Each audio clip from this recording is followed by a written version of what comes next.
Hi, this is Chris from In the Presence of Wolves, and you are geeking out to Gear Gods.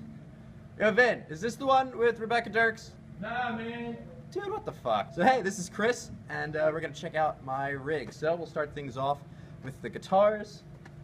So first, this is my number one. This is my PRS 513, and just about everything about this guitar is absolutely perfect. There's so many little things that this guitar does that are very different from others, and all of those little things I absolutely love. It's got a weird scale length. It's close to a Strat. But the most important thing about this guitar is it is insanely versatile. It has this crazy pickup system.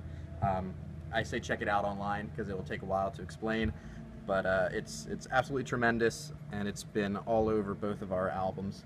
I don't play it a lot when we play live because we tend to thrash around a bit, and I like to keep her nice and pretty. But until PRS gets me another one, holla at your boy PRS. This is mainly a studio axe, but I absolutely love it, and I get to play it here tonight. We're at the Ardmore Music Hall. I'm using Ernie Ball 10 to 46 strings on here. We're playing in standard for almost everything. Yeah, I got the in-tune guitar picks with our little name and logo on them because we're fancy like that. And then I'm using this nice little wedgie pick holder. These things were like $2, and I use them on all of my guitars. They're great. I stopped losing picks almost instantly when I started using them, and I love them. And finally, of course, can't forget, nice purple strap in tribute to my boy Prince. So that's ride number one. And then the main live axe is this Gibson Faded Flying V. I've had this for just about 10 years now, and it's another one. I absolutely love it. Whereas the PRS is super versatile, this one does one thing and it does it awesome. In the pickups, I have a Seymour Duncan 59 in the neck, nice and warm jazzy sound, which I really like for cleans, and a JB. This is a pickup combination that I'm really familiar with and really comfortable with. I know how they're going to react. They might not be the best, but they work really well for me. Little Boba Fett tone knob. Big fan of the Fett. But this guitar is all mahogany, which is a sound that I really like. It's got a nice, really punchy mid-range, and it's been through a lot. As you can see, it's certainly lost most of the finish on the back. For this one, I'm using Ernie Ball 11 to 48s, the Power Slinkies. The shorter scale length could beef it up and gives me some nice resistance, which I really, really like in a guitar. So moving on to the amp today, and currently I use a Vox AC30. I believe this is the C2X model, which features the two Celestian Blue speakers, which are just killer, super chimey. This is a very bright amp. I tend to prefer a darker sound, so I run it pretty dark, and for me, I always take the David Gilmour approach to things, which means just get a good, clean sound and then pile on effects. So this is an excellent clean amp, super versatile for being a one channel, but it does almost everything well. Sometimes it has a little bit of trouble handling that low end from like some drop D stuff that we do in our song Man at the Times, but otherwise it handles pretty much everything we do very, very nicely.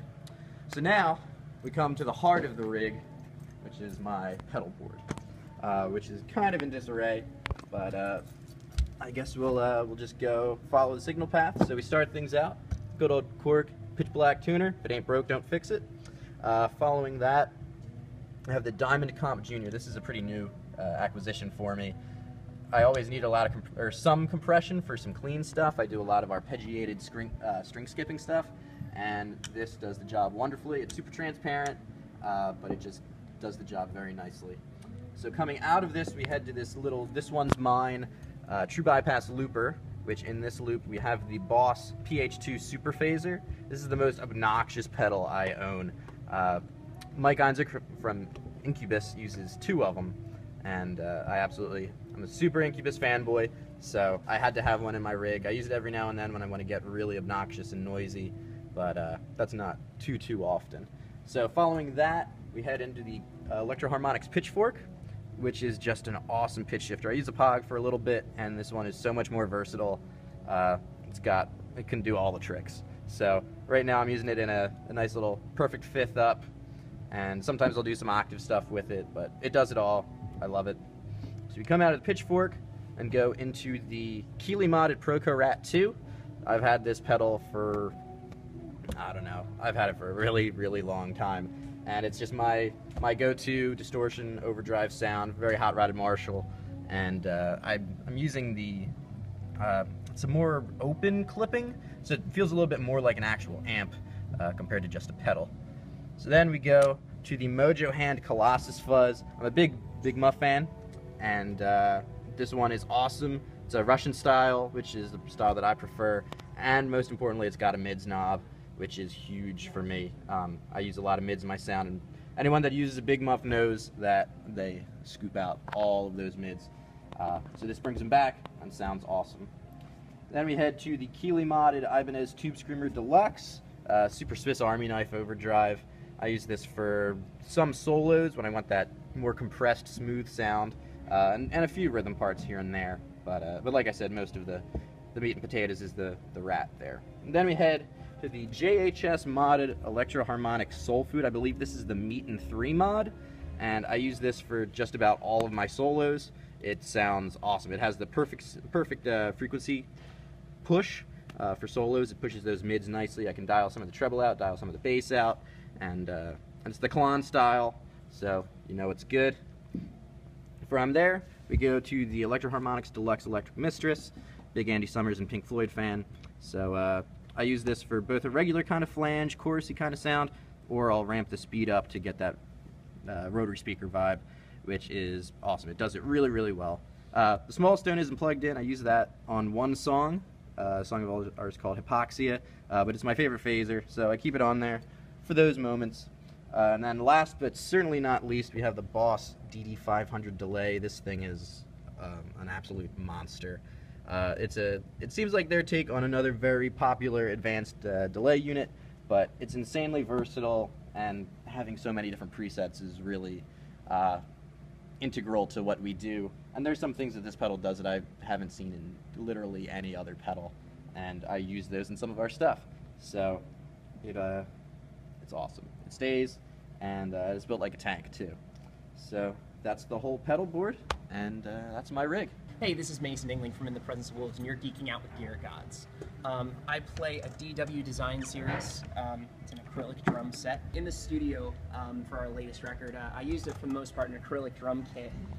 It was a Spawn bass drum, a Ludwig acrylic from the 70s, and then we used a DW snare drum. I can't remember the name of the model, but Chris Penny used it on Miss Machine. Just kind of geeked out there. But after that, I was really in love with the sound I got from the acrylic set. It just packs a full punch. I love it. I use a Level 360 HD Dry Evans head for the snare. I've used them for probably 3 years now. I don't think I've gone to anything since. On the bass drum, I'm using an EMAD from Evans. I use the thicker ring for a little more punch. And this guy, usually I use Level 360s, but for some reason I have an EC2 on here, just a regular EC2. Sounds great. Again, packs a little bit of punch. Pedals-wise, I'm using the Pearl Demon drives, but I'm using the chain instead of the direct. Funny story, the town I live in had a spillage of chemicals, and we all got $500 not to sue the company for spilling stuff, so I spent it on new pedals. That's how I ended up with these. I use it, hardware-wise, I use a PDP hi-hat stand. I've had it since I was a kid. I really haven't gone to anything else. This thing's lasted me for about 10 years. Fader stick holder. Hi-hat-wise, I use AAX stage hats. I've had these since I was 15. They're nice, you know, and they're bright. They sound great. I don't know what else to tell you. I use a 19-inch Explosion Crash, also AAX from Sabian, and that matches really well with this this Evolution ride from HHX. Well, it's a Sabian HHX. It's the Dave Weckl signature. It's a 20-inch. A lot of versatility. You can crash on it and whatnot. You know, you really want that out of a crash, in my opinion. So for a stack, I'm using a cracked hand-hammered Mini Chinese, a 14-inch, and on top of AA Sabian 18-inch medium thin. If you take note of the crack in here, you get a nice trashy sound from that. You also got the crack right in here, as you can see. But on top of each other, you know, and not too tight, you still want a little bit of beef from it. You get a nice cut sound. Stick-wise, usually I've been using the Vinnie Colaiuta Vic Firth signatures. I changed to a 2B, American Classic Hickory. It's lasting so far so good. They're not breaking on me as much as the Vinnie Colaiutas were. It still has a nice feel. You get a nice punch from the molar. That's pretty much it. That's my rig. Hey, I'm Jim from In the Presence of Wolves, and you're geeking out with Gear Gods. So, let's start with the number one. Here we actually have a Mexican blacktop Telecaster with the 2 humbuckers in there. I got this a couple months ago, and originally I was playing on an American Special Tele, but I picked this up for like $400, and it just fits me so well. Everything from the neck profile to, you know, a little bit extra beef with the pickups. There's upgraded Seymour Duncans. I forget exactly which they are, 98s maybe. But the bridge pickup is super hot. Love that. The neck is a little bit cooler for cleans. So that sort of versatility really goes a long way with this type of band. In here, the guy who had it before me added a coil tap, so that's even a little more versatility. There's also an orange tone capacitor in there. From what I understand, it adds a little bit of mid-range and bite to that. But yeah, this is my beater, made in Mexico. I love it. Strings I'm using are DRs. I believe they're 10 to 52s. Yeah, nice and flat neck. Got a few blemishes in there. It's nice and cool. Levy strap, monster cables. Moving on to the number 2. This is a Jericho 7-string Avenger. Now on this new album that we just recorded, we had to have a little bit of extra heavies. So this is actually tuned down to low A. And I believe this is a 58 or a 60, DRs as well. Seymour Duncan pups in there. And this is actually a trick I learned from Kevin Antresian from the Dillinger Escape Plan. Just throw a little bit of rag or sweatband in there, and it cuts down on some of the ringing, you know, from the string through body and everything like that. One tone, one control, one tone, one volume. 24 frets with the block inlays. I really like that look. It was a bit of a struggle for me moving from the 6 to the 7, especially from a Telecaster or something like this. But it's been awesome. I love playing this on stage and getting that extra chunk from the low A there. As far as my amp setup, full orange half stack with the PPC 2x12. Let me move that out of there. TH30 twin channel head. It's perfect. I actually moved to this from a Mesa triple rack, and the thing that sold me about this really was that it only had 6 controls on it, so it's pretty much dial it up and go. So that's been pretty rad. The Dirty does everything from like Arctic Monkeys kind of fuzz to you know, Metallica's new metal type games, so that's pretty cool. Not that Metallica's new metal, of course. So yeah, running that through the PPC 2x12. I think those are Celestian greenbacks. I don't know. Internet that stuff. As far as picks, I'm using Dunlop Tortex Jazz 3s. Super cool, courtesy of Music and Arts. Basically the same thing. I just get them super cheap. Starbucks, gotta throw that little ad in there. Pike Place. Fun stuff with the pedal board. We'll go down the line. So Boss Tuner, probably the oldest pedal that I have on here. You know, it is what it is. From there, we're going into, I think we're going straight to the OCD actually. I had a few different overdrives, tube screamers and whatnot, but the voicing on this is just phenomenal. I have it set on the HP setting, the high pass versus low pass. Adds a little bit of extra bite and less compression, I think, than the low pass. So that's super cool. All Planet Waves cables and one little Fender guy in there. So from there, we're running back here to the SP Exotic Effects compressor. I have it set on a pretty low setting, but it evens everything out nice, pretty nice. Yeah, so that I can use that almost as a boost as well. No, so 1, 2, up to up to the overdrive, back down to the gatekeeper from Pigtronics. It's perfect. I can get everything from a Genty sound if I want that with the nice quick attacks. But this pedal is gorgeous, and I will probably never replace it. From there, we are headed over to the MXR Reverb. This is the newest edition that I have. I have it on the plate setting right now, but I also use the pad setting quite a bit for our tune Palladium. From there, we're going into the Ibanez Echo Shifter delay pedal. I like this because it's an analog pedal, but it also has the tap tempo, and you can slide that up. It makes for some cool stage effects with the oscillation as well, and the modulation on here is actually like a chorus kind of vibe to it. I have that set pretty low because it gets a little wonky when it's all the way over here. From there, we're going over to probably my favorite pedal on this board, the Boss Super Octave OC3. I have it set, it has a few different settings on it, but I use it almost more as a fuzz pedal for the super heavy bits of our set, where you just need to go to 11. So drive is set to about 10 o'clock or so, and I keep the octave rolled off a little bit so it doesn't get all muddy. But yeah, when this comes on, it's full throttle. And then probably my second oldest pedal, I honestly never even think about it. Literally, it could be anywhere, and I'm like, all right, that sounds cool. But the MXR Micro Flanger, it's been on my pedal board forever, and I use it for bits like if we do a cover or two, or if the song needs a little bit more texture, which is really cool. I forget what company this actually is, but that's my channel switcher. It was like 40 bucks or something off Musician's Friend, but I just thought it was really cute with the little lightning bolt and shit. So that's about it.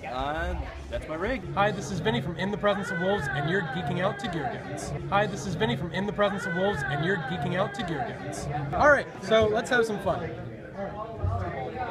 So we'll start with the bass. This is my number one and only beautiful thing. It's all mucked up because we just played a show at the beautiful Ardmore Music Hall in Ardmore, PA, and it was great. So this is the Spectre Legend 6. It's all stock as far as I know. That I didn't change anything to it. Not a damn thing. All right, let's see. What else can I tell you about it? Strings, Elixir strings. I'm not sure the gauge, but I know it's the orange pack. These things are amazing. I don't care how much they cost. I will always buy these strings. The only bad thing about it is they don't make a 6-string pack, so I have to buy the 5-string pack and the additional 6. So that's a lot of fun, and it's a lot of money, but you know what? These last forever. Doesn't really bother me all that much. Let's see. Like I said, everything is stock. You know, you got to upgrade the straps on these things. So yeah, these are the, what is this? The, darn it. I don't know the name. Oh, the DiMarzio with the strap locks, and that's wonderful. You know, you got your little, oh, I guess we should talk about my wireless too. Or maybe not. Wireless unit that I use is the G90 from line 6. It's awesome. It was recommended to me by Mr. Kevin Antresian of the Dillinger Escape Plan, and you know what? If it can hold up with their set, it can surely hold up for ours. So that's it for this beast. Let's go over to amps and cabinets. Okay. So, stuff that I use is pretty stock everything. It doesn't matter. These are industry standards.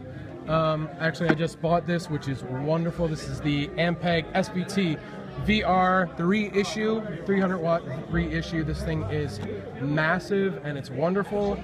It's insanely heavy, and I think I have a back problem because of it, but it's totally worth it because this thing pumps, and I think I only have it up quarter of a way. Cabinets, I got the acoustic B810. This thing's wonderful. I have no idea what kind of speakers come in it, but I didn't change them, so whatever comes stock in them, that's what it is. I actually bought this cabinet from our drummer Mason when I needed one. There's Mason. I saw it. But yeah, I bought it from him because I needed a cabinet, and I think my one crapped out on me.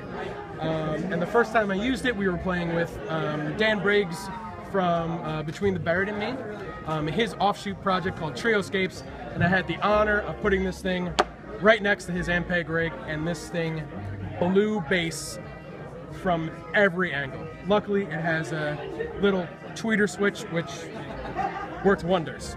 I guess the rack, really not much to it. You know, I got the Frozen power conditioner, which is great. It's like using a condom for your gear. And of course the Line 6 G90. That, you know, the Sonic Maximizer 411 is not in use yet, but it was given to me from the Dillinger Escape Plan's Kevin Antresian. We'll see what happens when I actually get it into the rig. All right, next, let's go over to the PlayStation, as I like to call it, or the pedalboard.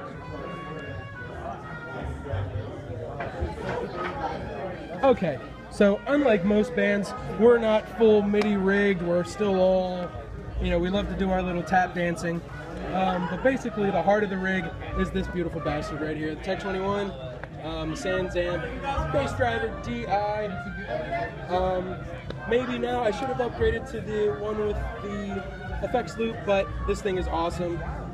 This is pretty much my whole sound. I was really happy to figure out that when I got the Ampeg amp and I plugged it into this, I didn't really have to change any settings. It was just made it better, which I don't know how that's possible, but it sounded great. But yeah, I do a whole lot of tap dancing, like I said. You know, you got the whammy, which is a whole bunch of fun. Industry standard with the DL4 by Line 6. It's a whole lot of, like I said, a whole lot of industry standards. You know, the bass driver, which is awesome. Bass microsynth that I just picked up, which I have set to a fretless kind of a setting right now.